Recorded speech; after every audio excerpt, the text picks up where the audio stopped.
A paz e a graça, meus amados. Eu vou ler uma mensagem que eu enviei ao grupo aí, agora há pouco, né, do livro. Eu acho que eu enviei essa mensagem no decorrer do dia, né? Eu vou dar uma olhada aqui na Bíblia, que ela está escrita no livro de Número, né? Número, capítulo de número, né? 27. Eu não sei nem se está certo o título da mensagem do capítulo, né? Aqui fala a respeito, né, da morte de Moisés, né? Aqui Deus anuncia a morte de Moisés, né, meus amados? Então a gente sabe tudo toda a trajetória de Moisés. Então eu vou ler aqui algumas passagens, começando pelo versículo 12 ao verso 17, que diz o seguinte, né? Depois disse o Senhor, né? Depois disse o Senhor, isso é o versículo 12. Depois disse o Senhor a Moisés: sobe a este monte Abarim e vê a terra que tenho dado aos filhos de Israel. Amém, meus amados? O versículo 13: e havendo-a visto, então serás recolhido aos teus povos, assim como foi recolhido teu irmão Arão. Amém, meus amados? Verso 14: porquanto rebelde foste no deserto de Zim, na contenda da congregação ao meu mandado de me santificar nas águas diante dos seus olhos.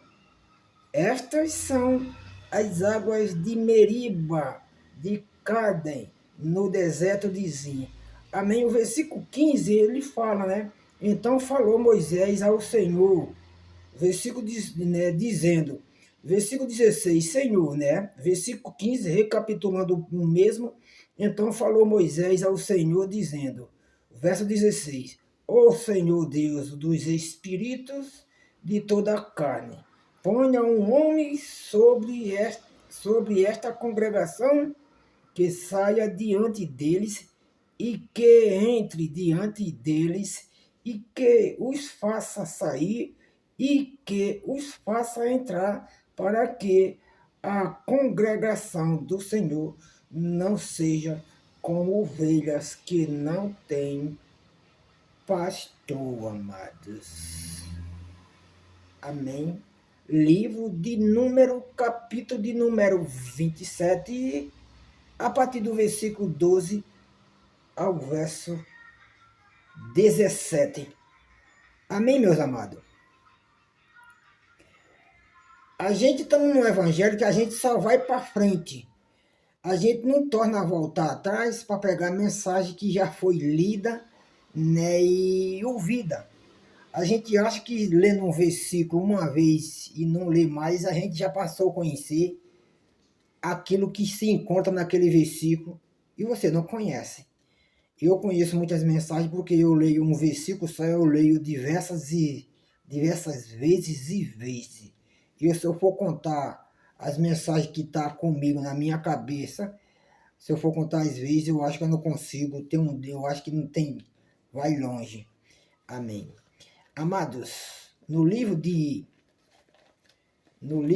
Salmo, no capítulo de número 1 e no versículo 1, lá está escrito: bem-aventurado é o varão que não anda segundo o conselho dos ímpios, nem se detém, né, no caminho dos pecadores, nem se assenta na roda dos escarnecedores.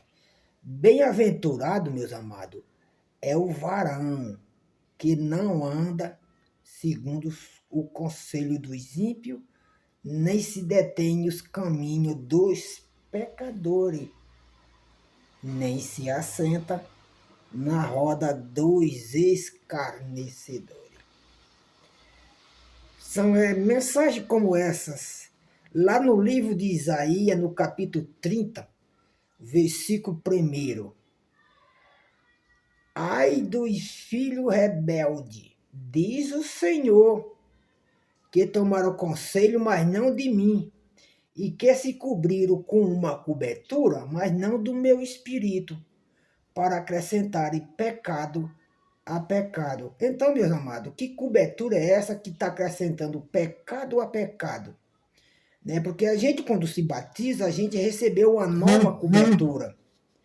Nós não, aquela cobertura que nós já andava com ela, foi tirada de nós, jogada, foi sepultada junto com o velho homem ou junto com a velha mulher. Nós recebemos uma nova cobertura, né, que é do Espírito. Essa cobertura é uma cobertura que você não tem mais pecado e nem acrescenta. Mas quem está com cobertura que não é do Espírito Santo, ele está acrescentando pecado a pecado. Isaías 30, versículo 1. Né? No livro de Isaías, capítulo 28, versículo 13, está escrito: porque assim, pois, é a palavra de Deus, assim, pois, a palavra de Deus lhe será mandamento sobre mandamento, mandamento sobre mandamento, regra sobre regra, regra sobre regra, para que vão e caia e se quebrante e se lance e sejas preso, né? Vão e caia para trás e se lance, se quebrante e sejas todos presos. Essa mensagem diz aí, muitas mensagens. Deuteronômio 22, versículo 5. O homem não veste de mulher, nem a mulher veste a veste do homem, porque se alguém estiver agindo assim, né, está aborrecendo ao Senhor nosso Deus. Amém? Então, essa mensagem está correta ou incorreta? Ela tá falando a verdade ou não falando a verdade? Deuteronômio 22, versículo 5. O homem não veste de mulher, nem a mulher veste a veste do homem, porque qualquer que faz isto, abominação é ao Senhor teu Deus. Isso serve de exemplo para a gente não está obedecendo esse mandamento. Estão obedecendo? Será que vai aparecer alguém? Alguns estão obedecendo, mas tem muito no meio de nós, dentro da casa de Deus, que se diz que é a casa de Deus, que não está obedecendo. Então, para que é que você lê Bíblia e para que é que você vai para a igreja? Buscar o quê? É aprender ou desaprender? Sinto muito, meus amados. Nós estamos erradíssimo deixando essas mensagens para trás e tendo vergonha de falar dela para os irmãos. Amém?